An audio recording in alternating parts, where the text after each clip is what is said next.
lupit magbalita ng ano. Siyempre, na kung ano yung ibig sabihin nila dito, mga kababayan. Ayan. SMNI. Okay. So sabi ng SMNI dito, mga bossing, Sunshine Media, no? Malapit na. Malapit ng tuluyang mawalan to ng prangkisa. Update. Malulungkot sila Banat Bay kapag nangyari 'yun. Update. BP Sara Duterte, Executive Secretary Lucas Bersamin, and DAR, Secretary Conrado Estrella take charge during President R. Marcos Jr.'s trip to Washington, D.C. from April 10 to April 14. Alam nyo na po ang ibig sabihin yan, mga kababayan. Dahil alam naman po natin na itong DZAR o yung Sunshine Media nila o yung SMNI, mga kababayan, sandamakmak na mga DDS ang nanonood dyan, mga bossing. Alam nyo na yung mga magiging komento nila, ano? Unang magiging komento dyan, aalis na naman ng bansa, lalaboy na naman ng bansa ang ating Pangulo. Puro na lang trip to US ang ating Pangulo. Hindi kasi po nagawa ni dating Pangulong Duterte yung pagbiyahe sa US, mga kababayan. Tama po ba ako? Hindi nakatungtong si Pangulong Duterte sa Estados Unidos. No? So ito po, syempre, pagmumukain nila dito na ang ating presidente ay puro biyahe lang po at puro gala lang po, mga kababayan. Kasi ano sila kumbaga very one-sided yung kanilang mga utak, no? Pagka yung sinabing babiyahe ang Pangulo, lalabas ng bansa ang ating Pangulo, na ang dahilan po para pagpapalago ng ekonomiya ng Pilipinas. Pero sa kanila, hindi na po nila papakinggan yung pagpapalago ng Pilipinas o kung ano man yung talagang magandang idudulot sa ating bansa. Basta straight to the point sa utak nila, lalabas ang Pangulo at magliliwaliw, mga kababayan. No? At magliliwaliw ang ating Pangulo. So ngayon po, nako, 4 na araw ba yan? 10, 11, 12, 13, hanggang 14. Yung mga araw na yan, mga kababayan. No? Si BP Sara Duterte po, no? ang magte-take charge sa ating bansang Pilipinas. Ano po ang komento ninyo dito, mga bossing? Ano po ang mga komento nyo?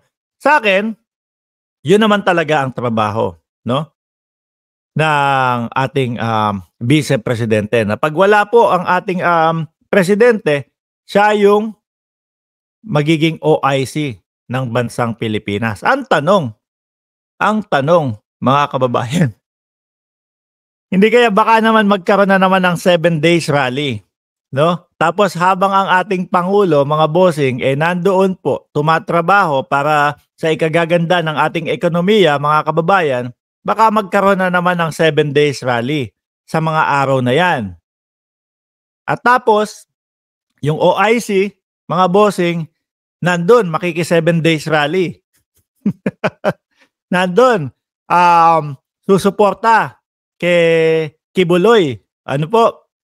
Baka magkaroon na naman po niyan. Wag naman po sana, no? Kasi po, yung sa kaso ni Kibuloy, mga kababayan, kailangan nating makita yung mga leader natin sa gobyerno na walang kinikilingan. No, hayaan nila na talagang korte ang magdesisyon. Hayaan nila na kung talagang pinapatawag ng Senado, pumunta doon sa Senado. Hindi yung mismong BP pa natin. Sabi kasi ni BP Sara Duterte, mga kababayan, ngayon nasa tamang lugar na yung kaso ni Kibuloy. Okay na yan, tama yan. Para po sa akin, ang dating yung magpapatawag, no, dito kay Kibuloy, mga bossing, sa Senado, pero parang walang saysay at hindi tama ang proseso. At hindi tama yung lugar para questionin itong si Pastor Kibuloy. Di po ba? Nako, magagalit sa atin yung mga DDS nito na mga vloggers, ano?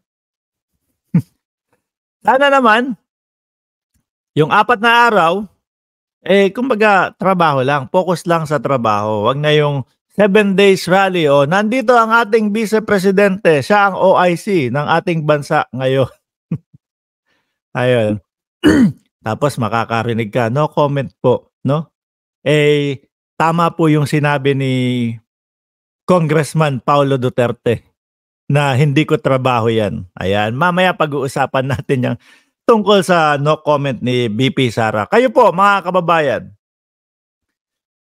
doon sa mga nangyayari ngayon sa ating bansa, yung iringan ng Duterte at mga Marcos, mga bossing, ano ang tansya nyo, no? Ano ang sa tingin ninyo na mangyayari dito sa April 10 to 14, mga kababayan, habang wala ang ating presidente, no? Ano kaya ang gagawin ng ating vice presidente habang mga panahon na 'yan? No, sana trabaho, 'di ba? Sana tuloy-tuloy lang at sana maging patas sa lahat ng galawan. Hindi kaibigan namin si Kibuloy eh. Hindi namin pwede pabayaan si Kibuloy eh. Oh. Wag pong gano'n. Kasi unang-unang tatatak sa utak ng taong bayan, no? Nako, kapag malaking tao ang umargabyado sa atin tapos tayo maliit lang. Etong mga politiko natin, babak lalo na kapag kakaibigan ng politiko, no? Iisipin ng mga maliliit na mamamayang Pilipino 'yan. Nako, pag pala talagang ang nakabangga o ang umargabyado sa akin ay malaking tao, normal lang pala yung pag-back up ng mga politiko sa kanya. Ayun. Doon na po nakawawa ang mga nasa laylayan, no? Ng ating bayan. Sabi ni Happy Life TV, BP, bantay ka ha, hindi bantay sa lakay. Correct po.